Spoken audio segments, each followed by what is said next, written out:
નમસ્કાર, જય માતાજી ખેડૂત મિત્રો. ફરીથી એક નવી વિડીયો સાથે આપ સૌનું મારી આ યુટ્યુબ ચેનલ પર હાર્દિક સ્વાગત છે. ખેડૂત મિત્રો, આજે વાત કરવાના છીએ આપણે પશુમાં થતી ખરવાસા માવસાની બીમારી વિશે અને જાણવાના છીએ કે આ બીમારી થવા પાછળના કારણો કયા કયા હોય છે, આ બીમારી થયા પછી તેની અંદર કયા કયા લક્ષણો જોવા મળે છે અને સાથે સાથે આપણે તેને એક દેશી ઇલાજથી કઈ રીતે તેની સારવાર કરી શકીએ છીએ તે વિશેની સંપૂર્ણ જાણકારી મિત્રો આ વિડીયોની અંદર હું તમને આપીશ. ચેનલ પર નવા છો, ચેનલને સબસ્ક્રાઇબ કરવાનું ના ભૂલતા.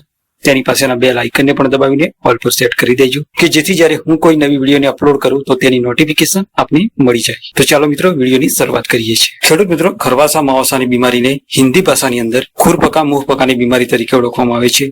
જ્યારે અંગ્રેજી ભાષાની વાત કરીએ તો અંગ્રેજી ભાષામાં તેને FMD તરીકે ઓળખવામાં આવે છે, એટલે કે ફૂટ એન્ડ માઉથ ડિસીઝ, જેની અંદર પશુને મોઢામાં તથા પગની અંદર ચાંદા પડતા હોય છે. એટલે કે મિત્રો, જો પગની ખરી હોય છે તેની વચ્ચે તેને ચાંદા પડતા હોય છે, તે ઉપરાંત તેના મોઢામાં, જીભ ઉપર અને તેના ગાલમાં તેને ચાંદા પડતા હોય છે, જેના કારણે મિત્રો પશુ ખાઈ શકતું નથી. પગમાં ચાંદા પડવાને કારણે તે ચાલી પણ શકતું નથી. મિત્રો, ખરવાસા માવસાની બીમારી એ એક ચેપીજન્ય વાયરસ બીમારી છે, જે એક વાયરસથી ફેલાતી બીમારી હોય છે, જે એક પશુથી બીજા પશુમાં આસાનીથી થઈ શકે છે.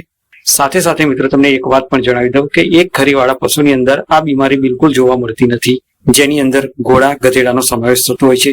ઘોડા અને ગધેડા મિત્રો એક ખરીવાળા પશુ હોય છે. જ્યારે બે ખરીવાળા પશુની વાત કરીએ ત્યારે મિત્રો તેમાં ગાય, ભેંસ, ઘેટું, બકરું વગેરેનો સમાવેશ થતો હોય છે. તો મિત્રો તમને એટલો તો ખ્યાલ આવી જ ગયો હશે ને કે આ બીમારી કયા કયા પશુની અંદર જોવા મળે છે. તો છતાં મિત્રો ફરીથી એકવાર આપને કહી દઉં કે આ બીમારી ફક્ત અને ફક્ત બે ખરીવાળા પશુ હોય છે તેની અંદર જોવા મળતી હોય છે. એક ખરીવાળા પશુની અંદર મિત્રો બિલકુલ જોવા નથી મળતી. હવે મિત્રો આ બીમારીનો દેશી ઇલાજથી કઈ રીતે સારવાર કરી શકાય છે તે વિશે આગળ આ વિડીયોમાં જોઈએ. તો તેના માટે તમારે શું કરવાનું છે? તમારે મિત્રો 100 ગ્રામ જેટલો ગોળ લેવાનો છે, 10 ગ્રામ જેટલી મેથી લેવાની છે, 10 ગ્રામ જેટલી હળદર લેવાની છે, 10 ગ્રામ જેટલું જીરું, 4 થી 5 લસણની કળી અને 10 ગ્રામ જેટલા કાળા મરી લેવાના છે તમારે. હવે મિત્રો જીરું, મેથી, કાળા મરી આ ત્રણ વસ્તુને 20 મિનિટ સુધી પાણીમાં પલાળીને રાખો.